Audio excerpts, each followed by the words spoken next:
মেঘনা, যমুনা, ব্রহ্মপুত্র, শীতলক্ষা, সুরমা, এসব মিষ্টি পানির ভিতরে জ্বরের টানে লবণাক্ত পানিগুলি ঢুকে যায়। আবার ভাটির টানে মিষ্টি এলাকার পানিগুলি সব গিয়ে সমুদ্রের মধ্যে, নোনা পানির মধ্যে চলে যায়। মাঝখানে কোনো পার্টিশন নাই, মাঝখানে কোনো হেজাব নাই, কোনো বেড়া নাই, বাদ নাই। অথচ নোনা পানি মিষ্টি পানির ভিতরে গিয়ে মিষ্টি পানিরে নোনা বানায় না, নোনা পানি মিষ্টি এলাকায় গিয়ে মিষ্টি পানিরে নোনা বানাইতে পারে না।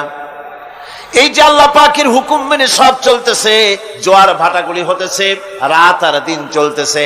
রাত 12টার সময় সূর্য এসে বলে না, রাত সর, আমি এখন দিন বানায় ভালাবো। বেলা 12টার সময় রাতের আগমন ঘটতে পারে না। লা শামসু ইয়ামবাগি লাহা আন তুদরিকাল কমারা ওয়ালাল লাইলু সাবিকুন নাহার ওয়া কুল্লুন ফি ফালাকি ইয়াসবাহুন। সূর্য চাঁদকে অতিক্রম করতে পারে না, চাঁদ সূর্যকে অতিক্রম করতে পারে না। কারোর সঙ্গে কারো বাধা হয় না, টক্কর লাগে না। সব আল্লাহ পাকের হুকুম মেনে ইলা আজালিম মুসাম্মা, নির্ধারিত সময় পর্যন্ত সবাই যাতায়াত করবে।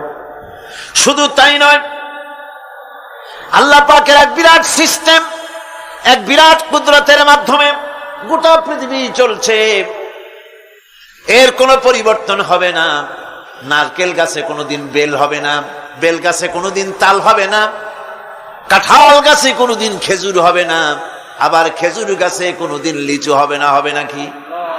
ওয়ালান তাজিদা লিসুন্নাতিল্লাহি তাবদীলা। আমার প্রকৃতির আইনের মধ্যে, আমার ল অফ নেচারের ভেতরে কোনো পরিবর্তন হবে না।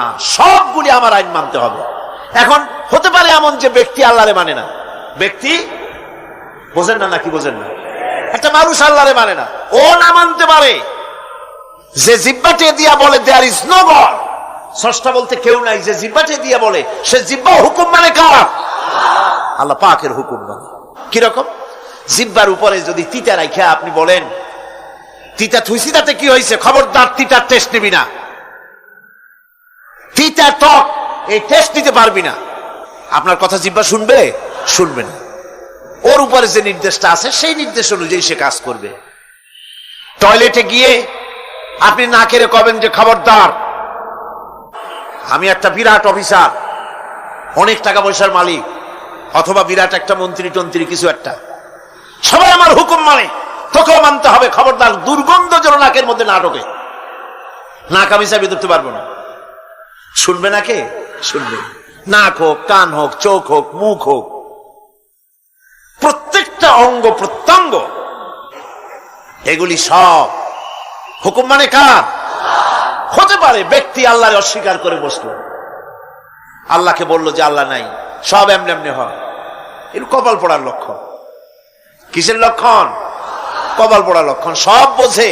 একটা মাইক দেখলে কয় যে না, কেউ এটারে বানাইছে। এই যে একটা ভিডিও ক্যামেরা, এটাতে কেউ দেখলে বলবে যে কয়েকজন আলেমে মিলে ফু দিছে আর অমনি একটা মাইক হয়ে কি বল ক্যামেরা হয়ে গেছে, বলবে কেউ? কোন পাগলেও কবে? এই প্যান্ডেলটা দেখে কি মনে হবে?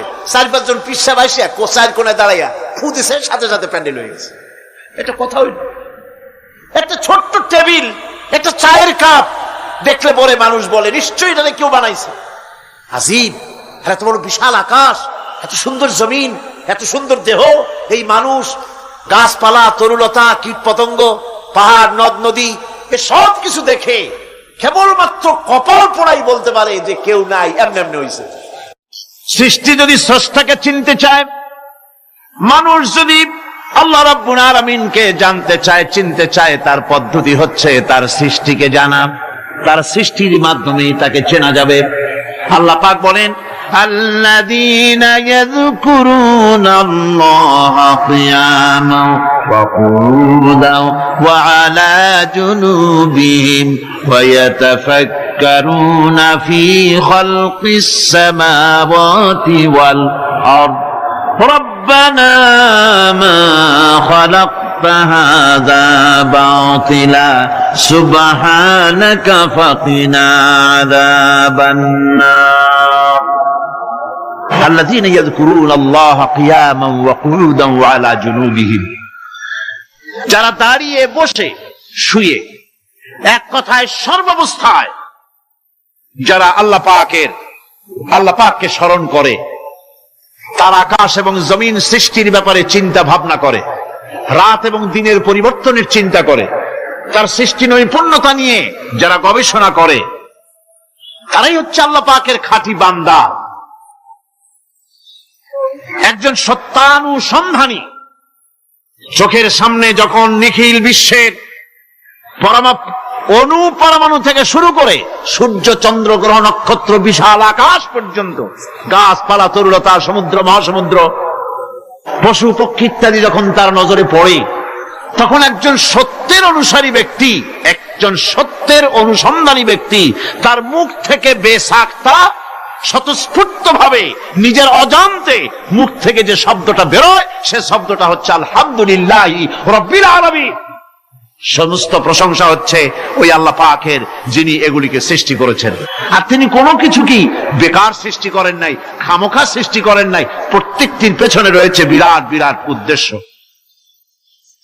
এখানে মানুষের সবচাইতে বড় ভ্রান্তি, মানুষের সবচাইতে বড় ভুল, সেটা হলো এই, দুর্ভাগ্যজনক ভাবে সকল সৌন্দর্যের মহাশিল্পী আল্লাহ পাককে মানুষ ভুলে যায়। তারা প্রশংসা করে নদীর, প্রশংসা করে নারীর, নারীর অঙ্গ প্রত্যঙ্গ নিয়ে তারা কবিতা লেখে, নারীর সৌন্দর্য নিয়ে কবিতা লেখে, সাহিত্য রচনা করে, সূর্য নিয়ে, চন্দ্র নিয়ে, চাঁদের মায়াবী জ্যোৎস্না নিয়ে, এর সুন্দর সুষমা নিয়ে কবিতা লেখে, প্রজাপতির রং দিয়ে গান তৈরি করে, ফুলের সৌন্দর্য এবং তার সৌরভ দেখে মানুষ পাগল হয়ে যায়।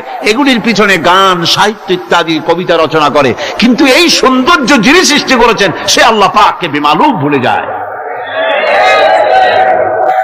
সেই জন্যে স্রষ্টার প্রশংসা করতে হবে। আল্লাহ পাক শেখাচ্ছেন, শুরুতেই শেখাচ্ছেন আলহামদুলিল্লাহি রাব্বিল আলামিন। পড়েন সবাই, আলহামদুলিল্লাহি রাব্বিল আলামিন। এখানে আল্লাহ, প্রশংসা কার বলুন, কার? আল্লাহ নয়, আল্লাহ, আল্লাহ পাকের প্রশংসা। আল্লাহ হচ্ছে ইসমে জাত। আল্লাহ কি? ইসমে জাত। কোন ধরনের অনুবাদ দিয়ে আল্লাহ শব্দের ব্যাখ্যা বুঝানো যাবে না। আল্লাহ এটাকে যদি সৃষ্টিকর্তা লেখা হয় তাহলে আল্লাহ শব্দের হক আদায় হবে? সৃষ্টিকর্তা বলতে তো বুঝাই যায়, তা তো আছে খালেক, সৃষ্টিকর্তা না, সে নাম কি? খালেক, আল্লাহ। এটা কি কোনো অনুবাদ দিয়ে সৃষ্টিকর্তা বলে বোঝানো যাবে না। আল্লাহ হচ্ছেন এমন, পৃথিবীতে যত ধর্মের লোকেরা তাদের স্রষ্টাকে ডাকে, কেউ বলে ভগবান, কেউ বলে ঈশ্বর, কেউ বলে পরমেশ্বর, কেউ বলে বিধাতা, কেউ বলে গড, কেউ বলে জিহোবা। বলেন এরকম? কথা না বললে বুঝি কি বলে। এর প্রত্যেকটি শব্দের প্রতি শব্দে স্ত্রীলিঙ্গে অন্য শব্দ আসবে। ভগবান বললে কি হবে? ভগবতী। ঈশ্বর বললে ঈশ্বরী। পরমেশ্বর বললে পরমেশ্বরী। বিধাতা বললে বিধাত্রী। গড বললে গডেস আসবে। এখন গড আরো বেকায়দা। গডটারে যদি উল্টায় দেন এমন সর্বনাশ হবে যা বলার মতো না। আর এই শব্দ দিয়েও বোঝার উপায় নাই যে তারা কি বলতে চায়। শব্দকে খণ্ডিত যদি করা হয় তাও বোঝা যাবে না যে কি বলতে চায়। অথচ আল্লাহ পাক হচ্ছেন, আল্লাহ পাকের নাম হচ্ছে এমন একটি নাম, আমাকে যদি কেউ বলে যে অন্য কোন ব্যাখ্যা চাই না, আল্লাহ দিয়ে আল্লাহরে বুঝায় দেন, তো আল্লাহ দিয়ে আল্লাহরে বুঝানো যাবে। এরকম কোরআনে কারিমের মধ্যে আল্লাহ আয়াতে কারিমা সেট করে রেখেছেন। সুবহানাল্লাহ। যদি আপনারা বলেন আমাকে যে আল্লাহ দিয়ে আল্লাহর পরিচয় করায় দেন, তো আমি বলবো আল্লাহ রাব্বুল আলামিন কোরআনে কারিমের মধ্যে বলেছেন, আল্লাহু লা ইলাহা ইল্লা হুয়াল হাইয়ুল কাইয়্যুম। কোন সূরা আছে? কোন আয়াতে? আয়াতুল কুরসি পড়তে ইচ্ছা করে না? পড়েন আমার সাথে, আল্লাহু লা ইলাহা ইল্লা হুয়াল হাইয়ুল কাইয়্যুম। আল্লাহ হচ্ছেন তিনি যিনি ছাড়া কোন উপাস্য নাই, কোন ইলাহ নাই, কোন মাবুদ নাই যিনি ছাড়া, আর কোন ইবাদতের মালিক নাই, আর যিনি হচ্ছেন সদা জাগ্রত চিরঞ্জীব, সার্বভৌমত্বের একচ্ছত্র মালিক, যিনি সদা জাগ্রত চিরঞ্জীব, তিনি হচ্ছেন আল্লাহ। এখন কেউ যদি বলেন আল্লাহ অক্ষর কি, এক একটা অক্ষর বাদ দিয়া আল্লাহরে চিনায় দেন, তাও চিনানো যাবে। আল্লাহর প্রথম অক্ষর যদি বাদ দেন কি থাকবে? কোরআনে কারীম বলছে তা দিয়েও বোঝা যাবে, লিল্লাহি মা ফিস সামাওয়াতি ওয়া মা ফিল আরদ। আল্লাহ হচ্ছেন তিনি যার জন্য আকাশ আর জমিন, আকাশ এবং জমিনের একচ্ছত্র মালিক। এর মাঝখানে যা কিছু আছে সব কিছুর মালিকানা যার হাতের মুঠায়, তিনি আমার আল্লাহ। তিনি কে? আল্লাহ। এরপরে যদি বলেন আর একটা নাম ছেড়ে দেন, আলিফ সাল্লাম একটা নাম ছেড়ে দিলাম, তাহলে কি থাকলো? লাহ থাকলো, দুইটা অক্ষর থাকলো লাহু। এই লাহু দিয়েও আল্লাহ রাব্বুল আলামিনের সিফাতকে, তার গুণকে বোঝা যাবে। লাহু মাকালিদুস সামাওয়াতি ওয়াল আরদ। আল্লাহ পাক বলেন আসমান এবং জমিনের রিজকের চাবিকাঠি আল্লাহ পাকের হাতে, যাকে খুশি তিনি পর্যাপ্ত রিজেক দান করেন। কেউ যদি বলেন লামটাও ভালায় দেন, লামটাও ছেড়ে দেন, দিলাম নাম একটা ছেড়ে, থাকলো কি? একটা অক্ষর থাকলো হু। এই হু দিয়ে আমার আল্লাহরে চেনা যাবে। ওয়া হুয়াল গফুরুল ওয়াদুদু যুল আরশিল মাজিদ ফাআলুল লিমা ইউরিদ। আমার আল্লাহ হচ্ছেন তিনি যিনি ক্ষমাশীল, যিনি দয়াবান, যিনি বান্দাকে মহব্বত করেন, যিনি হচ্ছেন আরশে আজিমের মালিক,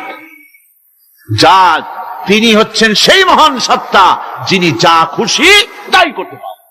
সুতরাং আল্লাহ হচ্ছেন এমন এক লফজ, এমন এক নাম, এমন এক ইসমে জাত যার কোনো বিকল্প নাই, যা অনুবাদ করে আল্লাহকে স্রষ্টা বললে এটা সারবে না, সৃষ্টিকর্তা বললে সারবে না।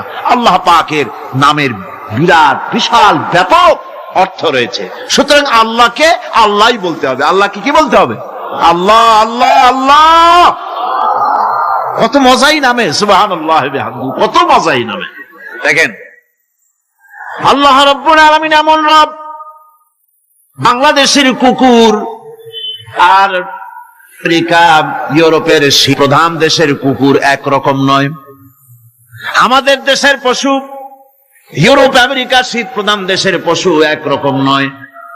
তার কারণ হলো আমাদের দেশে শীত কম, নাতিশীতোষ্ণ অঞ্চলের মধ্যে খানিকটা পড়ে যায়।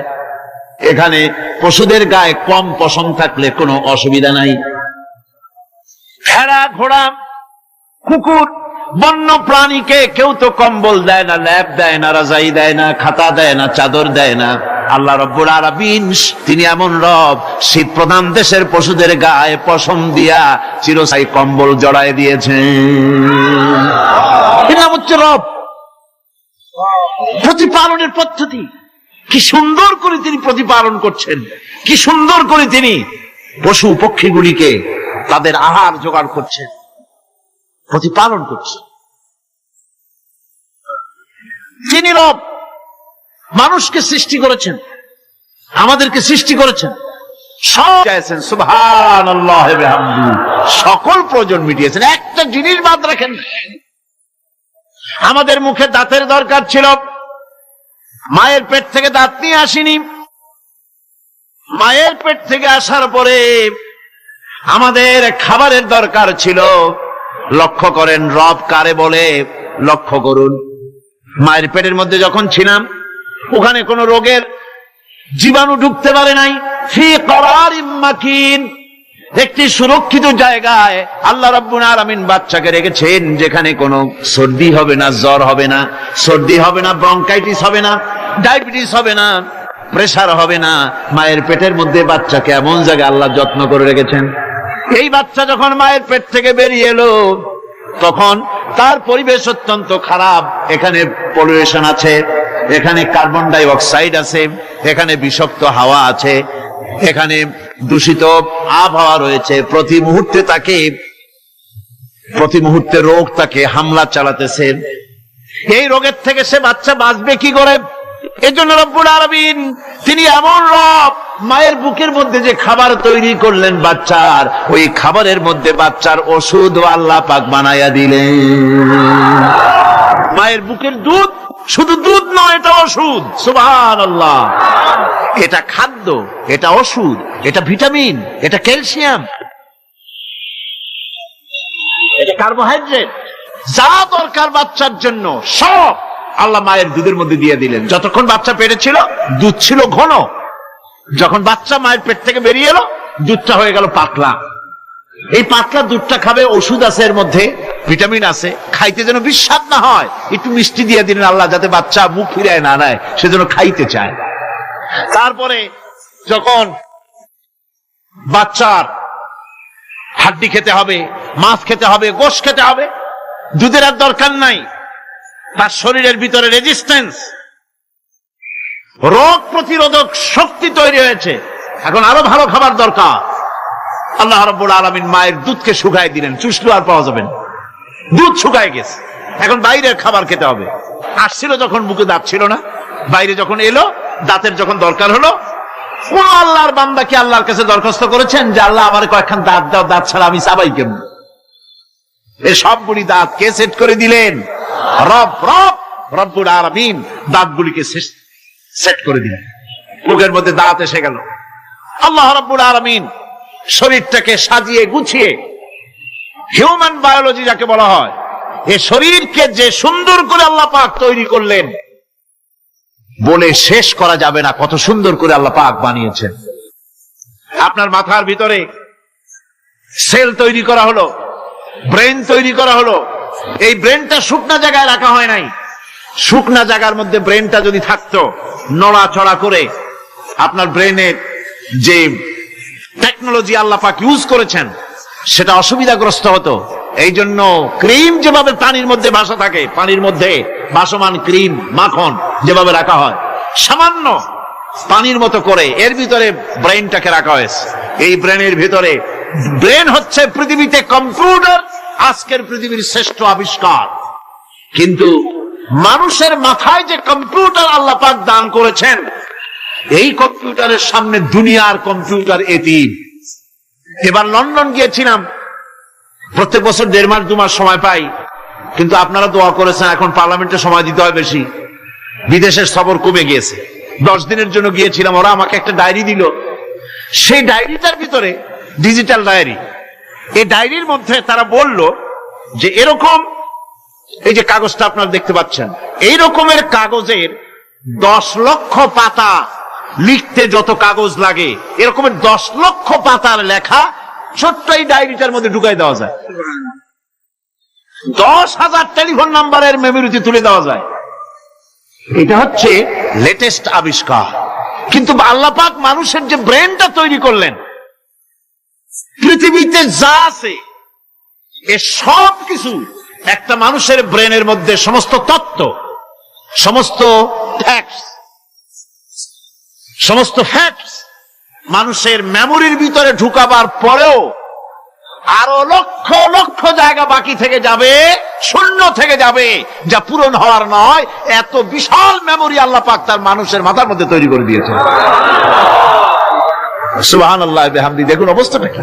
আল্লাহ তার মানুষকে কিভাবে, রব কাকে বলে, রব কারে বলে, সুবহানাল্লাহ বিহামদি। চোখের সামনে রাস্তা দিয়ে চলতে গিয়ে চোখের সামনে সাপ দেখলেন, চোখ দেখার কাজ করেছে। চোখ কি করেছে? দেখার কাজ করেছে। এখন কি করবেন? চোখ কিন্তু দেখে বসে থাকে নাই, চোখ দেখা মাত্রই ট্রান্সমিট করেছে ব্রেনকে। ব্রেন সাথে সাথে অ্যাকশন নিতে বলেছে হাতকে আর পাওকে। হাতে লাঠি থাকলে পিটাও, লাঠি না থাকলে পাকে বলেছে দৌড় মারো। এই যে সাপ দেখলো, চোখ চোখ এটাকে পাঠাই দিল ব্রেনকে, ব্রেন পাঠাই দিল অ্যাকশনে হাতে আর পায়ে। এতে কিন্তু 1 সেকেন্ড সময় লাগে নাই, 1 সেকেন্ডের কয়েক লক্ষ ভাগের 1 ভাগের ভিতরেই মানুষ অ্যাকশনে এসে গিয়েছে। সুবহানাল্লাহ। এর নাম হচ্ছে রবের নাম কি? তার অফুরন্ত সৃষ্টি, অফুরন্ত সৃষ্টি। মানুষের হার্ট তৈরি করেছেন, চোখ তৈরি করেছেন। চোখে কিন্তু আমরা নেগেটিভ দেখি, চোখে আমরা কি দেখি? নেগেটিভ দেখি। এই নেগেটিভটা চোখ ক্যাচ করে ব্রেনের ভিতর থেকে পজিটিভ হয়ে কে বের করে দেয়? সুবহানাল্লাহ ওয়া বিহামদি। কানে অসংখ্য শব্দ শুনি, কিন্তু কোন শব্দ তো জড়ায় যায় না। অসংখ্য শব্দ আমরা শুনি, যেমন রেডিও। রেডিও ঘুরাচ্ছেন, 9 ব্যান্ড রেডিও অথবা এর থেকেও বেশি ব্যান্ডওয়ালা রেডিও। আপনি যখন ঘুরাচ্ছেন কোন সেন্টার ধরার জন্য, অনেক সময় 4-5টা সেন্টার জড়ায় যায় না? জড়ায় কিনা? 4-5টা সেন্টার জড়ায় যায়, সর্বনাশ হয়ে যায়, কোনটা থেকে কোনটা শুনবে। তো এইরকম করে আপনার কানের ভিতরে শব্দগুলি সব জড়াইয়া পাকাইয়া আপনার কানের মধ্যে একটা বিশ্রী আওয়াজ সৃষ্টি করে দিতে পারত। কে? স্তরে স্তরে শব্দগুলিকে শোনার ব্যবস্থা করেছে। আপনার জিহ্বার ভিতরে হাজারো রকমের স্বাদ গ্রহণ করার জন্য একটা জিহ্বায় এতগুলি টেস্ট নেওয়ার ক্ষমতা কে তৈরি করে দিলেন? আল্লাহ রাব্বুল আলামিন। সুবহানাল্লাহ ওয়া বিহামদি। তিনি হচ্ছেন রব, যিনি মানুষের প্রতিপালন সৃষ্টি করেন এবং প্রতিপালন করেন, এমনি এমনি ছেড়ে দেন। এরপরে মানুষের সব প্রয়োজন তিনি মিটিয়েছেন। মানুষের জীবন ধারণের জন্য সব থেকে বড় প্রয়োজন পানি। সবচেয়ে বড় প্রয়োজন কি? পানি। জোরে কোন কি? পানি। জীবনের জন্য পানি এবং আর্দ্রতা, এই দুটি জিনিস অপরিহার্য, এছাড়া জীবন বাঁচবে না। আমরা দেখতে পাই সমুদ্র ভরা পানি মজুদ আছে, লক্ষ্য করেন, সমুদ্র ভরা পানি মজুদ আছে, নদী খাল বিল ভরা পানি মজুদ আছে, কিন্তু এটাই তো যথেষ্ট নয়। রব হচ্ছেন তিনি, যিনি এই বিশাল বিশাল পানির মজুদ থেকে বাতাসকে যিনি বলেন, যিনি প্রতিনিয়ত বাষ্পীয় আকারে পানিগুলিকে সমুদ্র থেকে উত্থিত করেন, পানিগুলিকে উত্থিত করেন মহাকাশে। আল্লাহ পাক বলেন, আল্লাহুল্লাযী আরসালার রিয়াহা ফাতুসিরু সাহাবা। বাষ্প হয়ে পানিগুলি আকাশে উত্থিত হয় এবং মহাকাশে যাওয়ার পর এই পানিগুলি, লবণাক্ত পানিগুলি আল্লাহর মেশিনে সেগুলি মিষ্টি হয়ে যায়। জোরে কোন সুবহানাল্লাহ। পানিগুলি মিষ্টি হয়ে গেল। ওই মিষ্টি পানি আল্লাহ রাব্বুল আলামিন নাজিল করে দিলেন। এবার বৃষ্টি কণা কণা হয়ে পড়লো, ফোঁটা ফোঁটা বৃষ্টি। আল্লাহ খুঁজে দেখলেন বৃষ্টির ফোঁটাগুলি পৃথিবীর প্রতিটি কণা তালাশ করে তৃষ্ণার্ত কণাগুলিকে আল্লাহ পাক ভিজায় দিলেন। সেই জন্য তার নাম হলো রব। তিনি হচ্ছেন রব, প্রয়োজন মিটান। পানি সবচেয়ে প্রয়োজন বেশি, সেই পানি আল্লাহ পাক এভাবে সরবরাহ করলেন। জমিনের চারিদিকে নদী নালা রেখেছেন, জমিনকে আর্দ্র করেছেন, জমিনের ভিতরের পানি মিষ্টি করেছেন। টিউবওয়েল মারলে পরে, পাম্প করলে পরে ভিতর থেকে মিঠা পানি আল্লাহ পাক বের করে দেন। সুবহানাল্লাহ। এই মিষ্টি পানির ব্যবস্থা করেছেন। এরপরে তিনি ওই আল্লাহ পাক মিষ্টি পানির ব্যবস্থা করে বৃষ্টির মাধ্যমে পৃথিবীতে ফসল উৎপাদনের ব্যবস্থা করে দিলেন। সেজন্য আল্লাহ পাক কোরআনে কারীমের মধ্যে বলেছেন, ওয়াজআলনা মিনাল মাই কুল্লা শাইইন হায়্য। পানি দ্বারাই আমি সব বস্তুকে সজীব রাখি। বৈশিষ্ট্যের দিক থেকে পানির রয়েছে অনেক গুণ, আশ্চর্য গুণ। পৃথিবীর 75% হচ্ছে পানি। আকাশ থেকে অর্থাৎ চাঁদ থেকে যখন চাঁদে ভ্রমণকারীরা যখন ছবি তুলেছে, তো সেই ছবিতে ব্লু রং এসেছে বেশি, সবুজ এসেছে কম। সবুজ হলো গাছপালা, আর ব্লু হচ্ছে পানি। সমুদ্রের পানির রং হচ্ছে নীল।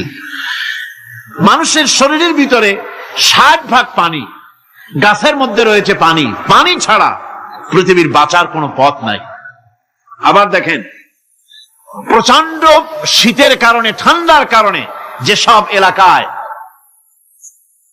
তাপমাত্রা হিমাঙ্কের নিচে এসে যায়, সেই সব দেশে সমুদ্রের পানি আর দরিয়ার পানিগুলি বরফ হয়ে যায়। এই বরফ যখন হতে থাকে তখন পানি তার নিজের তাপকে নিচের দিকে ছুটতে থাকে। উপরের তাপ বরফ হয়ে যায় ঠান্ডা, আর নিচে তাপ বিচ্ছুরিত করে দিয়ে পানির ভিতরে যত জলজ প্রাণী আছে আর উদ্ভিদ আছে সবগুলিকে বাঁচায় রাখার ব্যবস্থা আল্লাহ রাব্বুল আলামিন এভাবে করে থাকে। এবার আল্লাহ রাব্বুল আলামিন বলছেন, এই পানি ছাড়া মানুষ বাঁচে না, প্রাণী বাঁচে না। পানি এমন এক জিনিস, এমন এক নিয়ামত আমি দান করলাম। আল্লাহ পাক বলেন, কুল আরাআইতুম ইন আসবাহা মাউকুম গাওরান ফামান ইয়াতিকুম বিমাইন মাইন। বলো দেখি সবে, শুকাইয়া যদি যায় এই জমিনের পানি, তাহলে হেথায় টটনির ধারা কে দিবে সবারে আনি। এই পৃথিবীর নদী নালা খাল বিল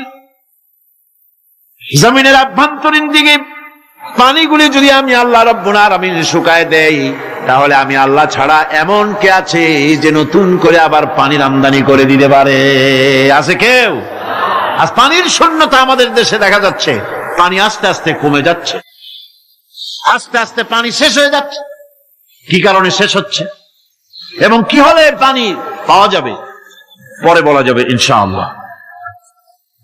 জীবন ধারণের জন্য যেমন পানির প্রয়োজন, জীবন ধারণের জন্য তেমন বাতাসেরও প্রয়োজন। পানি ছাড়া তো কিছু সময় চলতে পারে, পানি এবং খাদ্য ছাড়া কিছু সময় চলতে পারে, কিন্তু বাতাস ছাড়া তো এক মুহূর্ত চলে না, ঠিক কিনা? বুঝেন কিনা কথা? বাতাস ছাড়া এক মুহূর্ত চলতে পারে না। অথচ আল্লাহ রাব্বুল আলামিন এই বাতাস দিয়ে গোটা আকাশকে, শূন্য জায়গাগুলি বাতাস দিয়ে ভরে রেখেছেন, যাতে করে কারো বাতাসের কোনো অসুবিধা না হয়, শ্বাস করতে কোনো কষ্ট না হয়। প্রাণী জগৎকে বাতাস দিয়ে বাঁচিয়ে রাখার জন্য আল্লাহ পাক মহাশূন্যকে এভাবে সব এলাকা বাতাস দিয়ে ভরে রেখেছেন। এই জন্য তার নাম হচ্ছে রব। এটাই হচ্ছে রুবুবিয়তের নমুনা। আমার ভাইয়েরা, আল্লাহ রাব্বুল আলামিন পানি দিলেন, বাতাস দিলেন, খাদ্যের ব্যবস্থা করে দিলেন। শস্য শ্যামল এলাকায় আল্লাহ পাক সব জায়গাগুলিতে শস্য শ্যামল হোক অথবা উষর ধূসর মরুভূমি হোক, সারা পৃথিবী জুড়ে আল্লাহ রাব্বুল আলামিন খাবারের দস্তরখান বিছায় রেখেছেন। ওয়ামা মিন দাব্বাতিন ফিল আরদি ইল্লা আলাল্লাহি রিজকুহা। এই পৃথিবীর বুকে এমন কোন বিচরণশীল জীব নাই যেই জীবের রিজকের দায়িত্ব আমি আল্লাহ আমার নিজ হাতে গ্রহণ করি নাই। জোরে বলেন সুবহানাল্লাহ। সব রিজেক আমি ছড়ায় রেখেছি বিশ্ব জুড়ে সর্বত্র।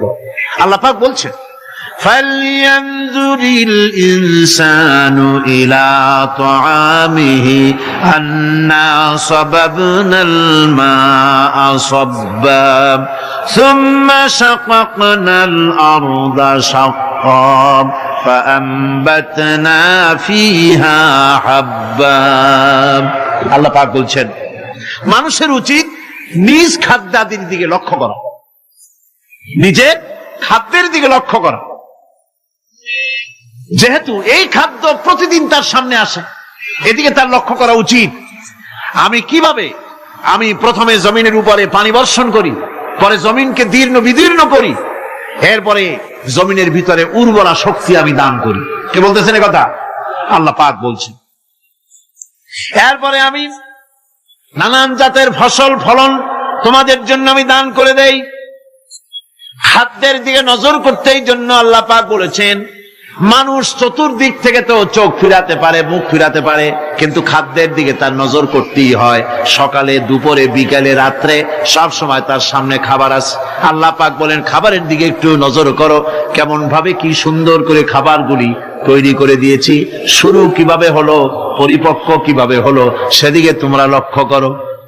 সে লক্ষ্য তো করা নাই, সমানে খায়, বিসমিল্লাহ বলে না, আলহামদুলিল্লাহ বলে না, পাইকারি দরে খাইতেই। আল্লাহ পাক বলছেন, খাদ্যাদির দিকে লক্ষ্য করো। এই যে চাউল তোমরা খাচ্ছ, আটা খাচ্ছ, গম খাচ্ছ, মাছ খাচ্ছ, গোশ খাচ্ছ, তাম পৃথিবীর সমস্ত বিজ্ঞানীরা একত্রিত হয়ে একটা চাউল বানাইতে পারবে? জোরে কোন পারবে? না পারবে। পারবে প্লাস্টিকের চাউল। আর কলেরা হয়ে মরবে।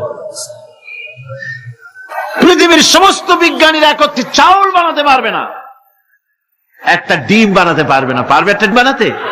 পারবে না। বিজ্ঞানীদের প্রশংসা আমরা করি, হ্যাঁ করি। বিজ্ঞানীরা অনেক কিছু বিশ্বকে উপহার দিয়েছে, কিন্তু মূল রবের কাছে আমরা যাই না, তাকে চিনতেও পারি না, সেখানে যাই না। বিজ্ঞানীরা কি করেছে? আল্লাহর বানানো জিনিসগুলি তারা ডিজাইন করেছে। ডিজাইন করতে তো নিষেধ নাই, আর ডিজাইন করাই যায়, সৃষ্টি করতে পারে না। বিজ্ঞানীরা সৃষ্টি করে নাই, ডিজাইন করেছে। কিরকম? আল্লাহ পাক চাউল তৈরি করেছেন। চাউল তৈরি করেছে কে? বলেন না সবাই। এখন আপনারা সেই চাউল দিয়ে পিঠা বানান, পায়েস বানান, সেই চাউল দিয়ে বা পিঠা আরো কি যেন খায় চট্টগ্রামে রস দিয়া, ওটাকে কি করে? দই পিঠা নাকি দোয়া পিঠা। এইভাবে করে আপনি ডিজাইন তৈরি করছেন। আটা দিচ্ছে, আল্লাহ পাক আটা তৈরি করেছেন, গম দিয়েছেন, এই আটা দিয়ে গোলগোল্লা তৈরি হচ্ছে, এর দ্বারা রুটি তৈরি হচ্ছে, এর দ্বারা অসংখ্য রকমের সিমাই টিমাই ইত্যাদি দিয়ে, লাচ্ছা সিমাই, নানান রকমের সিমাই আপনি ডিজাইন করেন, অসুবিধা নাই। আল্লাহর তৈরি করা কাঠ দিয়ে ফার্নিচার তৈরি হচ্ছে, টেবিল হচ্ছে, গোষ্ঠী শুদ্ধ হচ্ছে। আল্লাহর তৈরি করা লোহা দিয়ে মাইক হচ্ছে, স্ট্যান্ড গান হচ্ছে, ব্রেন গান হচ্ছে, তারপরে প্লেন হচ্ছে। তাহলে আমি বলতে চাইলাম, বুঝাতে চাইলাম, সমস্ত জিনিস এর স্রষ্টা কে? জোরে বলেন কে? বিজ্ঞান শুধু এগুলি এক জায়গায় করে অ্যাসেম্বল করেছে, এগুলিকে এক জায়গায় করে এক একটা রূপ দিয়েছে। এখানে বিজ্ঞানের কৃতিত্ব আছে ঠিক, কিন্তু আপনারাই বলেন, লোহা যদি আল্লাহ তৈরি না করতেন এই মাইক তৈরি হতো, রাইফেল তৈরি হতো? আর রাইফেল যদি নাই হতো তাহলে কারাগারের বন্দীগুলো মারতেন কি দিয়ে? রাইফেল যদি না হতো যুদ্ধ করতেন কি দিয়ে? ঠিক কিনা? যত মারামারি ইত্যাদি যা কিছু হচ্ছে, শুধু মারামারির জন্যই তো আল্লাহ লোহা বানান নাই। লোহার সবচাইতে বড় প্রয়োজন হচ্ছে জমিন কর্ষণ করা, জমিন চাষ করা। এই জমিন চাষের জন্য লাঙ্গল দরকার, শাবল দরকার, খন্তা দরকার, কোদাল দরকার। এই লোহার দাম কেউ আল্লাহ পাক এত লোহা বেশি দিয়েছেন, যার জন্য লোহার দাম কম। সোনা কম দিয়েছেন, যেহেতু সোনার প্রয়োজনীয়তা কম, লোহার প্রয়োজনীয়তা বেশি, এই জন্য লোহা বেশি দিয়েছেন, দামটা কমে গেছে, যার জন্য আপনার আমার জন্য কিনে ব্যবহারটা সহজ হয়েছে। কথা ঠিক কিনা? বন্ধুগণ, আল্লাহ রাব্বুল আলামিন এইভাবে করে মানুষের রুবুবিয়াতটা, আল্লাহ পাকের রুবুবিয়াত হচ্ছে এই, তিনি মানুষকে সুন্দর করে সৃষ্টি করে যা কিছু প্রয়োজন সবকিছু খাওয়াচ্ছেন, দিচ্ছেন। সে আল্লাহ পাক প্রশ্ন করছেন, কুল মান ইয়ারযুকুকুম মিনাস সামাই ওয়াল আরদ أَمَّنْ يَمْلِكُ السَّمْعَ وَالْأَبْصَارَ وَمَنْ يَخْرُجُ الْحَيَّ مِنَ الْمَيِّتِ وَيُخْرِجُ الْمَيِّتَ مِنَ الْحَيِّ। আকাশের প্রশস্ত বুক থেকে এবং জমিনের এই প্রশস্ত বুক থেকে কে রিজেক, তোমাদের খাদ্যকে উৎপাদন করে? কে নির্জীব থেকে সজীবকে বের করেন, আর কে সজীবকে নির্জীবে পরিণত করেন? তিনি কে? তিনি হচ্ছেন আল্লাহ পাক। আল্লাহ পাক বলছে, এই প্রশ্ন যদি তাদেরকে করা হয় তো তারা কি বলবে? আল্লাহ পাক বলেন, ওয়ামান ইউদাব্বিরুল আমরা ফাসায়াকুলুনা আল্লাহ ফাকুল আফালা তাত্তাকুন। হে নবী, এদেরকে প্রশ্ন করুন। এদেরকে যদি প্রশ্ন করা হয় এই পৃথিবীর সুন্দর পরিচালনা পদ্ধতি কে করেন, তাহলে তারা এক কথায় বলবে, নিজের থেকেই বলবে আল্লাহ। কে করছেন সবকিছু? আল্লাহ। আল্লাহ পাক বলেন, নবী তাহলে তাদেরকে বলেন, এ কথা জানার পর, এ কথা বোঝার পরেও কেন তারা ঔদাসীন্যতা দেখাচ্ছে, কেন তারা গাফিল হয়ে যাচ্ছে, কেন তারা আল্লাহ পাককে ভয় করে তার পথের অনুসারী হচ্ছে না? যে আল্লাহ রাব্বুল আলামিন এত কিছু করছেন, তিনি তার পরিচয় সম্পর্কে বলে দিচ্ছেন, ফাযালিকুমুল্লাহু রাব্বুকুমুল হক ফামাযা বা'দাল হক ইল্লাদ দালাল। নিশ্চয়ই এসবের মূলে রয়েছেন তোমাদের রব, আমাদের আল্লাহ, আমাদের রব। সুতরাং উজ্জ্বল সত্য প্রকাশিত হওয়ার পর গোমরাহি ছাড়া আর কিছুই বাকি থাকে না।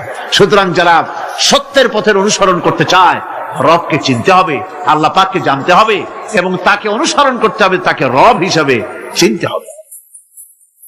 আমার বন্ধুগণ, এটা হচ্ছে সেই রুবুবিয়াত ইলাহি যার দিকে হযরত মূসা আলাইহিস সালাম ইঙ্গিত করেছিলেন ফেরাউন যখন তাকে প্রশ্ন করেছিলেন, ফামান রাব্বুকুমা ইয়া মূসা, হে মূসা তোমাদের দুজনের রব কে? তোমাদের রব, তোমাদের প্রভু কে? তিনি জবাব দিলেন, রব্বুনাল্লাযী আ'তা কুল্লা শাইইন খালকাহু সুম্মা হাদা। রব হচ্ছেন আমাদের তিনি, যিনি নাকি আমাদের প্রতিপালক, আমাদেরকে সৃষ্টি করেছেন এবং আমাদেরকে হেদায়েত দিয়েছেন, সঠিক পথের দিশা দিয়েছেন। এখানে হেদায়েত হচ্ছে, এখানে হেদায়েত শব্দের অর্থ হচ্ছে সৃষ্টি শুধু করেন নাই, তাকে চলার, তার খাদ্য অনুসন্ধানের, তাকে বেঁচে থাকার সবকিছুর উপকরণ, এর কমন সেন্স, এর সাধারণ জ্ঞান আল্লাহ পাক তার সাথে দিয়েছেন। তিনি হচ্ছেন রব। আচ্ছা, একটা দৃষ্টান্ত দেই। এই হেদায়েতটা কি? এই হেদায়েতটা হচ্ছে, আপনাদের বাড়িতে যদি কারো বিড়াল থাকে, বিড়াল, বিড়াল বোঝেন তো না? কি বলে এখানে? বিড়াল, বিলাই নাকি বলে? বিড়াল। এই বিড়াল যদি আপনাদের কারো বাড়িতে থাকে, তো বিড়ালের প্রসবকালীন অবস্থা দেখবেন, বিড়ালের প্রসব হবে, বাচ্চা দেবে। বিড়াল তখন ঘরের মধ্যে পেরেশান হয়ে ঘুরতে থাকে, একটা নিরাপদ জায়গা খোঁজে, একটা নিরাপদ জায়গা খোঁজে। প্রসব করার 2-3 দিন আগের থেকে খুঁজতে থাকে তার জন্য নিরাপদ জায়গা কোনটা। এরপরে খুঁজতে খুঁজতে প্রসবের দিন সে সত্যিকারের ঘরের মধ্যে সবচেয়ে কোনা কানা জায়গা যেটা, সেই রকমের একটা নিরাপদ জায়গা সে বেছে নিল। এরপরে বাচ্চা হলো। বাচ্চা হওয়ার পর এই বাচ্চার উপরে কেউ যেন আক্রমণ না করে, শত্রু যেন তার জায়গাটিতে না আসে, এই জন্য বাচ্চাটার ওর তো হাত দিয়া মায়ের মতো কোলে নিতে পারে না, সে আস্তে করে ঘাটটা কামড়ায় ধরে যাতে করে বাচ্চা ব্যথা না পায়। ওইভাবে করে ঘাড় কামড়ায় ধরে, আজকে এই সিঁড়ির নিচে, কালকে ওই খাটের নিচে, পরশুদিন এই আলমারির কোনায়, এইভাবে বাচ্চাগুলি সরায় সরায় রেখে বাচ্চাকে প্রতিপালন করে। এই বিড়ালে হেদায়েত দিলটা কে? যিনি দিলেন তার নাম রব। তিনি হচ্ছেন রব্বুল আলামিন। সন্তান প্রতিপালনের ব্যবস্থা শুধু দুনিয়ার মানুষকেই দেন নাই, প্রাণী জগৎকেও দিয়েছেন। সুবহানাল্লাহ। বলেন বলেন, মুরগির বাচ্চা হলো, ডিমের থেকে বাচ্চা বেরোলো, এই বাচ্চাগুলি হয়েছে গতকাল। আজকে বাচ্চাগুলি আদার খাচ্ছে মায়ের সাথে, হঠাৎ করে একটা চিল এলো আর ওর মা একটা সিগন্যাল মারলো, সাথে সাথে বাচ্চাগুলি দৌড়াইয়া এমন পলান দিল, আপনি তো ভালো একাদশীর বাপেও তালাশ করে পাবে না যে মুরগির বাচ্চা পলাইলো করে। এখন ওই বাচ্চাটিকে এই সিগন্যাল সম্পর্কে কে অবহিত করলো যে এইরকম একটা আওয়াজ শুনলে এটা ভীতির আওয়াজ, এটা সাইরেন, এটা বিপদ সংকেত, এটা ডেঞ্জার সিগন্যাল, এটা শুনলে দেখলে তাড়াতাড়ি করে আত্মগোপন করবা। কে শিখাইলো? কে শিখাইলো? আল্লাহ পাক শিখাইছেন। এখন এক শ্রেণীর বুদ্ধিজীবী তারা আবার উল্টা কথা কয়। তারা বলে কি? তারা বলে যে মুরগি বাচ্চা, এই বাচ্চা যে দৌড় মারলো, এখানে আল্লাহ এইসব কিছু নাই, নাউযুবিল্লাহ মিন যালিক। তো এখানে কি আছে? কয় যে এখানে বিষয়টা হলো এই যে এই মুরগি আর মোরগ, ওর বাপ মা, এই দুজনের মধ্যে আছে চিলের ভয়, আছে শিয়ালের ভয়। ওই ভয় ওদের মধ্যে ছিল, এই মা বাপের ক্রসের মাধ্যমে বাচ্চা আসছে, কাজী ওই ভয়, বাপের যদি কোনো রোগ থাকে, মায়ের রোগ থাকে, তো এগুলি তো বাচ্চার মধ্যেও ঢোকে। তো ভয় হোক, সুখ হোক, দুঃখ হোক, এই অনুভূতি স্বাভাবিক প্রক্রিয়ার মাধ্যমে বাচ্চার মধ্যে ঢুকছে, আর সিল দেখে আওয়াজ শুনে সে আত্মগোপন করেছে। এইটা আমি পড়িয়া আমি আমার আলোচনা এক জায়গায় বললাম বুদ্ধিজীবীদের উদ্দেশ্যে, যদি সত্যিই তাই হয়, মোরগ আর মুরগি মা বাবার মধ্যেই ভয় আছে বলে বাচ্চার মধ্যেই ভয় ঢুকছে, সেই জন্য সে আত্মগোপন করছে, তাহলে এবার মানুষের ব্যাপারে কথাটা আনি। মানুষেরা সাপের ভয় করে না মহব্বত করে? কথার জবাব দিলেন না। যখন তখন মনে হয় আপনারা সাপ বুঝি ভালোবাসেন। সাপ আমরা সকলেই ভয় পাই, মায়ও ভয় পায়, বাবাও ভয় পায়। এই মায়ের গর্ভে সন্তান এসছে, সন্তানের বয়স 2 বছর, 2.5 বছর। ঘরের মধ্যে কেউ ছিল না, ঘরের মধ্যে একটা সাপ আসছে, একটা সুন্দর সাপ, দেখতে সুন্দর, কিন্তু সে সাপে কামড়ালে মানুষ মরে যায়। ওই সাপটা মাথা উঁচু করে ফনা ধরেছে, এই বাচ্চাটা কি সাপ দেখে দৌড় মারবে, না বাচ্চাটা ওই সাপটাকে ধরার জন্য সে এগিয়ে যাবে? কোনটা করবে? এগিয়ে যাবে। তাহলে মা বাপের ভয়, তাদের মা বাপের রক্তের মধ্যে, শিরার মধ্যে সব জায়গায় সাপের ভয়, তার মাধ্যমে বাচ্চা এসে ওই বাচ্চার মধ্যে সাপের মহব্বত হইল, কারণ ভয় হইল না কেন বাচ্চা অবস্থা। সুবহানাল্লাহ। আমার বন্ধুগণ, মুরগির বাচ্চাকে হেফাজত করার জন্য বুদ্ধিমান প্রাণী মানুষ তার কাছে নাই বলে আল্লাহ রাব্বুল আলামিন তারে বাচ্চা অবস্থা থেকে বোঝার তৌফিক দিয়েছেন কোনটা ভয়ের আওয়াজ, কোনটা হলো বিপদের আওয়াজ। মানব সন্তানের প্রতিপালন করার জন্য তার মার বাবা আছে বলে ওই রকম করে পশুদের মতো আল্লাহ বানান নাই, তাকে হেফাজত করার জন্য মা বাপ আছে বলে এই দায়িত্ব আল্লাহ পাক মা বাপের উপরে ছেড়ে দিয়েছেন। মা বাপ তাকে হেফাজত করে। রুবুবিয়তের প্রতিপালন, হেদায়েতের এই প্রতিপালন আল্লাহ পাক মানুষকে এভাবে করে তাদেরকে হেদায়েত দিয়েছেন, তার পথের চলার দিশা দিয়েছেন। পিঁপড়ার খাদ্য সংগ্রহের ব্যাপারটা দেখেন। পিঁপড়ার আছে দারুণ ঘ্রাণ শক্তি। কোথায় খাবার? 5 তলায় আপনি মিষ্টি খাচ্ছেন, রসগোল্লা থুয়ে দেন, তারপরে দেখেন কোন জায়গায় দিয়ে পিঁপড়া এসে জমের খাওয়া খায়, ঠিক কিনা? দেখেন তার কত তীব্র ঘ্রাণ শক্তি, সেখানে চলে যাচ্ছে। তাকে হেদায়েত দেওয়া হয়েছে, তাকে ঘ্রাণ শক্তি দেওয়া হয়েছে। চিল, শকুন, ঈগল কোথায় থাকে বুঝেন না? মহাশূন্যে 3 থেকে 3.5 মাইল উপরে শকুন, বাজ, ঈগল উঠতে থাকে। খাবে কি? ওখানে তো তার খাবার ছড়ানো নেই। আল্লাহ হচ্ছেন এমন রব, আমাদের স্রষ্টা হচ্ছেন এমন রব, যিনি ওই চিল, বাজ আর শকুন মহাশূন্যে যেগুলি উড়ে বেড়ায় ওদেরকে আল্লাহ পাক এমন তীব্র দৃষ্টি শক্তি দান করেছেন, 3 মাইল উপর থেকেও ছাগল মুরগি মরা দেখলে ওখান থেকে সে ঝাঁপায়ে পড়ে তা খেতে পারবে। তাকে দেওয়া হচ্ছে দৃষ্টিশক্তি। এরকম করে যার যা প্রয়োজন সমস্ত প্রয়োজনগুলি আল্লাহ মিটাচ্ছেন। এরই নাম হচ্ছে রুবুবিয়তে ইলাহি। এটাই হচ্ছে আল্লাহ পাক রব, এটা তার অসংখ্য প্রমাণ। সেই জন্য আল্লাহ পাক বলেন আলহামদুলিল্লাহি রাব্বিল আলামিন। পড়েন সবাই আলহামদুলিল্লাহি রাব্বিল আলামিন। সমস্ত প্রশংসা হচ্ছে আল্লাহ পাকের জন্য। কোন আল্লাহ? প্রথমে তো আল্লাহ বললাম, তারপর বললাম রব, এখন বলা হচ্ছে কোন রব? যিনি আলামিন, রব্বিল আলামিন, যিনি সমস্ত জাহানের রব। তাহলে বোঝা যাচ্ছে রব, জগৎ একটা না। জগৎ, কথা বুঝতেছেন আমার? জগৎ একটা নয়, জগৎ আছে, বহুমাত্রিক জগতের কথা এখানে আল্লাহ পাক বলছে। আমি এই জন্য বলি যে কোরআন হচ্ছে বিজ্ঞানের উৎস। কোরআন বিজ্ঞানের কি? বিজ্ঞানের আবিষ্কার যত বাড়বে, বিজ্ঞান চিরটা কাল কোরআনের কাছে ভিক্ষার হাত দিয়ে এতিমের মতো দাঁড়ায় থাকবে কেমন।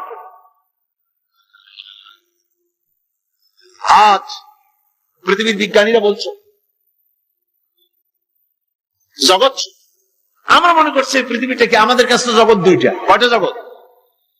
একটা জগৎ হলো এইটা, গৃহ জগৎ আর বড় জগৎ, এছাড়া আর কিছু জানি না। এই 2টাই জগৎ আমাদের কাছে। এখন দেখেন বিজ্ঞানীরা কি বলছে। বিজ্ঞানীরা বলছেন সৌরজগতে শুধু আমাদের সৌরজগৎটাই শেষ না, অসংখ্য সৌরজগৎ আছে মহাশূন্যে, অসংখ্য সৌরজগৎ। পৃথিবীর প্রতি 4 বিলিয়ন মানুষ যদি এক একটা সৌরজগৎ দখল করে, তাতেও সৌরজগৎ শেষ হবে না। আরো সহস্র সহস্র বিলিয়ন বিলিয়ন সৌরজগৎ আরো ফাঁকা পড়ে থাকবে। এত সৌরজগৎ আল্লাহ সৃষ্টি করেছেন। এই মহাশূন্যে বহুমাত্রিক জগতের কথা আল্লাহ পাক এখানে বলেছেন। এই পৃথিবী একটা জগৎ, এই মাটির তলে আছে আর এক জগৎ, সমুদ্রের ভিতরে আছে পানির তলার আর এক জগৎ। আর মহাশূন্য যে কি তা আপনার মাথায় শূন্য হয়ে যাবে চিন্তা করতে। এই জন্য বিজ্ঞানীরা, বড় বড় বিজ্ঞানী, এরা কিন্তু নাস্তিক হয় না। বর্তমান বিজ্ঞানীরা চিন্তা করে গবেষণা করে খেয়ে হারিয়ে ফেলছে মহাশূন্যকে দেখে। যেখানে আছে গ্যালাক্সি, যেখানে আছে মিল্কি ওয়ে, যেখানে রয়েছে অসংখ্য তারকা। এই পৃথিবীটা মহাশূন্য আল্লাহ যেভাবে তৈরি করেছেন, সেই তুলনায় এই পৃথিবী একটা মার্বেলের চাইতে খুব বেশি একটা বড় কিছু হয় বলে মনে হয়। পৃথিবী যদি হয় একটা মার্বেলের মতো, তাহলে আমরা যে মানুষ, আমাদের অস্তিত্ব কোথায়? চিন্তা করেন। এবার মহাশূন্যে চলেন। মহাশূন্য, সে কি বিশাল মহাশূন্য! একটা তারকা থেকে আর একটা তারকায় যদি যেতে হয়, তাহলে সহস্র সহস্র বিলিয়ন বছরের দরকার হবে। কি বছর? এ দুনিয়ার বছর না, আলোকবর্ষ, লাইট ইয়ার।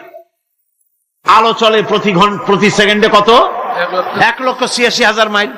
এই 1,86,000 মাইলের সেকেন্ড, এর মিনিট, এর ঘন্টা, এর দিন, এর মাস, এর বছর, এই আলোকবর্ষ। সহস্র সহস্র আলোকবর্ষ পার হয়ে যাবে এক তারকা থেকে আর এক তারকায় পৌঁছানো সুকঠিন। এ ধরনের অসংখ্য তারকা আল্লাহ পাক তৈরি করে রেখেছেন। সূর্য হচ্ছে পৃথিবীর চাইতে 13 লক্ষ গুণ বড়। এরকম সূর্য বিজ্ঞানীরা এখন বলছে, আগে বলতো 1 কোটি সূর্যের চাইতে বড় তারকা, এখন বলতেছে এই রকমের পৃথিবীর চাইতে 13 লক্ষ গুণ বড় সূর্য, এরকম 3 কোটি সূর্য খাইয়া ফেলাইতে পারে। এরকম সহস্র সহস্র তারকা এক একটা গ্যালাক্সির ভিতরে আল্লাহ পাক তৈরি করে গেছে। এখন মনে হচ্ছে যে এই তারকাগুলি বড়, না, এই তারকাগুলির চাইতে আবার বড় জিনিস আছে। সেগুলি কি? সেটাকে বলা হয় ব্ল্যাক হোল। সেটাকে বলা হয় ব্ল্যাক হোল, অন্ধকার কূপ। ব্ল্যাক হোল আবার ম্যানহোল বুঝবেন না, কিন্তু ম্যানহোলের ঢাকনা চুরি হয় যেমন। তবে একটা দৃষ্টান্ত আপনি বুঝতে পারেন, রাস্তায় রাস্তায় যেমন অসংখ্য ম্যানহোল আছে, ওই রকম করে মহাশূন্য অসংখ্য ব্ল্যাক হোল আছে, একটা দুইটা না, অসংখ্য। এই ব্ল্যাক হোল আবার দেখা যায়, অদৃশ্য ব্ল্যাক হোল। এই ব্ল্যাক হোল গুলো কি? এগুলি কোরআনে কারীমের মধ্যে আল্লাহ পাক বলেছেন, ফালা উকসিমু বিমাওয়াকিন নুজুম, ফালা উকসিমু বিমাওয়াকিন নুজুম, শপথ সেই পতনে যেখানে নক্ষত্র সমূহ ধ্বংস হয়ে যায়, ধ্বংসপ্রাপ্ত হয়, কসম সেই স্থান সময়ের। সুবহানাল্লাহ। এই অন্ধকার কূপের, এই অন্ধকূপের কসম করছেন আল্লাহ পাক। সে অন্ধকূপটা কি? সেই ব্ল্যাক হোলটা কি? সেই ব্ল্যাক হোল হচ্ছে ওই যে তারকার কথা বললাম, যে সূর্য খাইতে পারে, 3 কোটি সূর্য খাইতে পারে, এই রকমের তারকাগুলি ঘুরতে ঘুরতে কোন এক কারণে যখন সে ব্ল্যাক হোলের রেঞ্জের মধ্যে এসে যায়, তখন ব্ল্যাক হোল ওকে এমন ভাবে চুষে হজম করে ফেলে, যেমন বাচ্চা চকলেট চুষা খাইয়া ফেলায়, এইরকম ব্ল্যাক হোলগুলি অত বড় তারকাগুলি খাইয়া চুষা শেষ করে ফেলে যায়। সুবহানাল্লাহ বিহামদিহি। বিজ্ঞানীরা বলেছেন, আমাদের এই পৃথিবীটা, আল্লাহ না করুন কখনো, আমাদের এই পৃথিবীটা যদি কোনো ব্ল্যাক হোলের আওতায় পড়ে, ওর রেঞ্জে আসে, তাহলে মাত্র 2 সেন্টিমিটারের মধ্যে পৃথিবীটা তার ঘনত্ব লাভ করে এর মধ্যে অদৃশ্য হয়ে যাবে, হারায় যাবে, অস্তিত্ব থাকবে না। আল্লাহ পাক আসলে, আগে আমার বিজ্ঞানের বইপত্র যখন পড়ি, আমার কাছে আশ্চর্য লাগে, 1400 বছর আগে নবী কোন বিজ্ঞানাগারে পড়াশোনা করেন নাই, কোন সায়েন্স নিয়ে রিসার্চ করেন নাই, সেই নবীর মুখ থেকে এমন বিজ্ঞানময় কোরআন আল্লাহ বের করালেন, যে আজকের পৃথিবীর মডার্ন যুগের বিজ্ঞানীরা কোরআনের কাছে এতিম হয়ে দাঁড়ায় আছে। পৃথিবীর কোন বিজ্ঞানী বলতে পারবে না যে কোরআনে কারিমের অমুক আয়াতটা আনসাইন্টিফিক, এটা হাদিস আমাদের বিজ্ঞানের সাথে মিল খায় না, এমন কথা বলতে পারবে না। বরং কোরআন সার্টিফাই করবে তোমার এই বক্তব্য, তোমার এই থিওরি মোস্ট আনসাইন্টিফিক। কোরআন বলবে, ওরা বলতে পারবে না যে আয়াতটা আনসাইন্টিফিক। সুতরাং কোরআন হচ্ছে মহান বিজ্ঞানময়, কোরআন হচ্ছে আল্লাহ পাকের দেওয়া এক মহান বিধান, যে কোরআনের কারণে আল্লাহ পাক আমাদেরকে হেদায়েত দান করেছেন। এমন এক কিতাব, এমন এক কোরআন আল্লাহ পাক আমাদের কাছে দান করেছেন। আর রহমান আল্লামাল কোরআন, কোরআন তিনি রহমান আমাদের কোরআন শিখিয়েছেন, এমন কোরআন যার সংরক্ষণ পদ্ধতি অবিকল রয়ে গেছে। কোরআন যেভাবে নাজিল হয়েছিল সেইভাবেই আছে, না উল্টা পাল্টা হয়েছে? উল্টা পাল্টা হয়নি। কোরআনে কারিমে রব্বুল আলামিন বলেন, উল্টা পাল্টা না হওয়ার কারণ শোনো, এই পৃথিবীর বুকে যত বই কিতাব আছে, যত ধর্ম পুস্তক আছে সব পরিবর্তন হয়েছে, তারমিম তারিফ হয়ে গেছে। বাইবেলের অবস্থা তো এমন, বাইবেল সম্পর্কে বর্তমানে বলা হচ্ছে ওর ভিতরে আল্লাহর একটা ওয়ার্ডও নাই।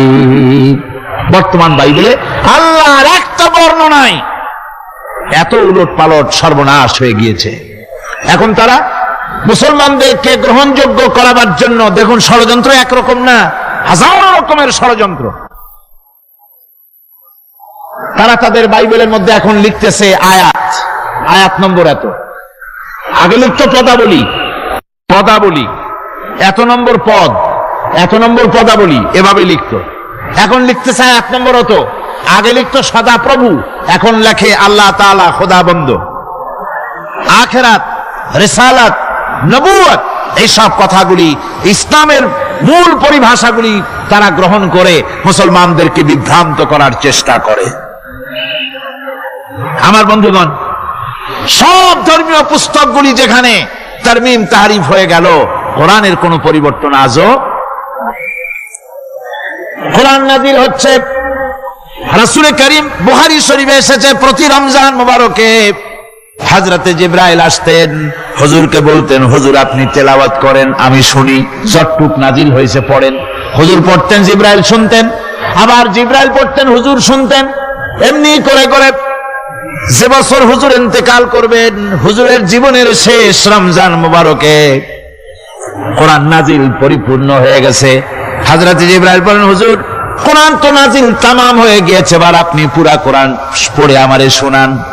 হযরত রাসূল পুরাটা পড়ে 30 পারা পড়ে শোনায় দিলেন, জিবরাইল শুনলেন। এবার জিবরাইল বলেন হুজুর আমি তেলাওয়াত করতেছি, আপনি শুনেন। হযরত জিবরাইল 30 পারা পড়লেন, হুজুর শুনলেন। আবার হযরত জিবরাইল বলেন হুজুর আবার আপনি পড়েন, হুজুর পড়লেন, জিবরাইল শুনলেন, আবার জিবরাইল পড়লেন, হুজুর শুনলেন।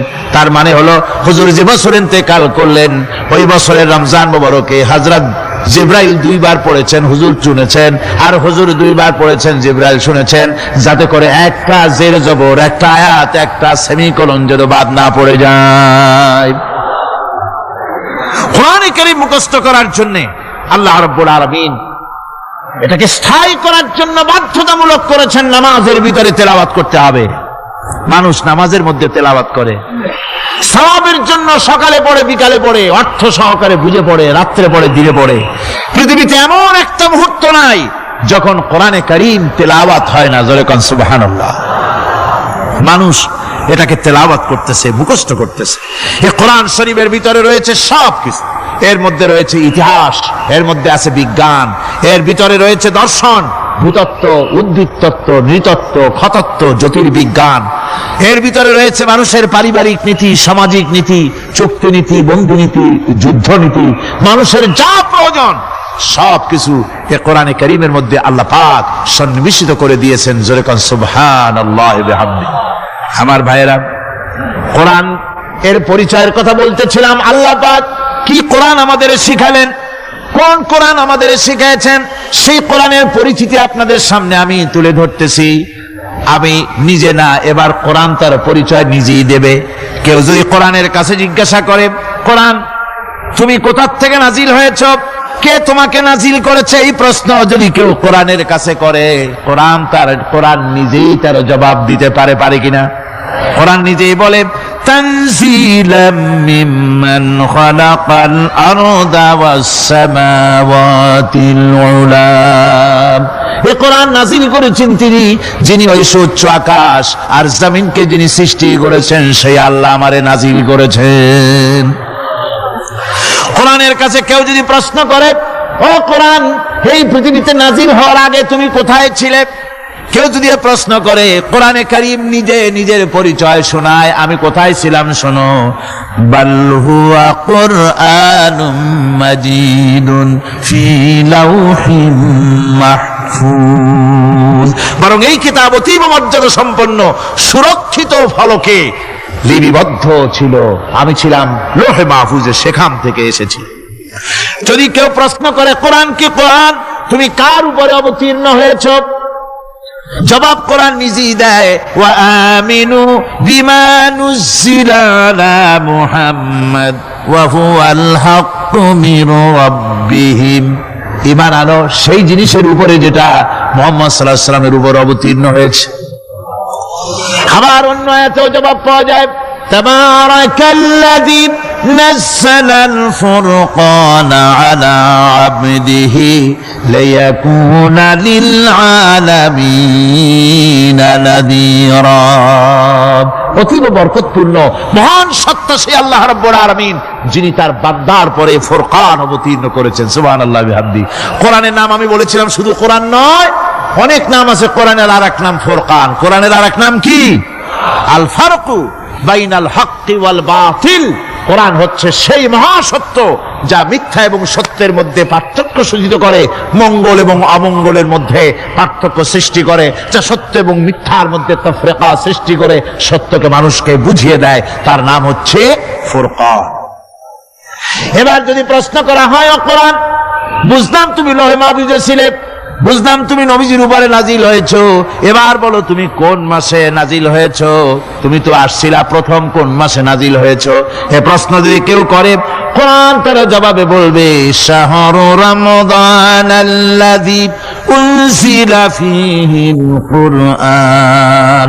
রমজানের পবিত্র মাসে আমি অবতীর্ণ হয়েছি। সুবহানাল্লাহ। যদি প্রশ্ন করা হয়, রমজানে তো আসছো, কিন্তু প্রথম নাজিল হয়েছিল কোন সময়? ওটা কি দিন ছিল না রাত ছিল?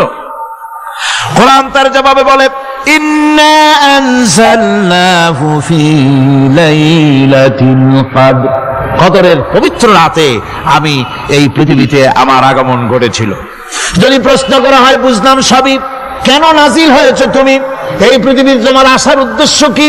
মূল কাজটা কি? এই প্রশ্ন যদি করা হয়, কোরআনে কারীম তার জবাবে বলে, শোনো কেন এসেছি। লিতুখরিজান নাসা মিনাজ যুলুমাতি ইলান নূর। আমার মিশন হচ্ছে গোটা বিশ্ব মানবতাকে পুঞ্জীভূত জমাট বাঁধা অন্ধকারের ভেতর থেকে টেনে বের করে আলোর সন্ধান দিতে, আলোর দিকে আনার জন্য আমি কোরআন নাজিল হয়েছি। গোটা পৃথিবীর মানুষ আছে অন্ধকারের ভিতরে। কিসের মধ্যে? অন্ধকার কি? অন্ধকার হচ্ছে পুঁজিবাদ, অন্ধকার সমাজতন্ত্র, অন্ধকার ধর্ম নিরপেক্ষতাবাদ, অন্ধকার জাতীয়তাবাদ। মানুষের তৈরি করা যত মতবাদ সব কি? জোরে কোন, সবগুলি কি? অন্ধকার। আজকে আসার সময় দেখলাম দেওয়ালে লেখা, সমাজতন্ত্র আমরা প্রতিষ্ঠা করে ছাড়ব। চিন্তা করলাম যারা লিখছেন তারা কি পাগল না ছাগল? কি আশ্চর্য কথা!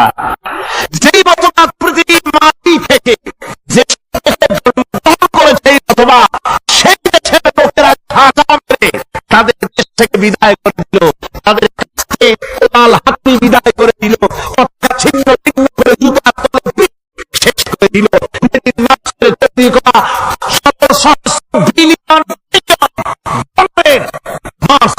বইগুলি আগুন জ্বালিয়ে দিল। আর বাংলাদেশের কিছু ছাগল সমাজতন্ত্র এখন টিকা রাখবো। এটা মাথা খারাপ, পাগল না মাথা গোল বুঝতে পারছি না। আমার বন্ধুগণ, এগুলি সব অন্ধকার।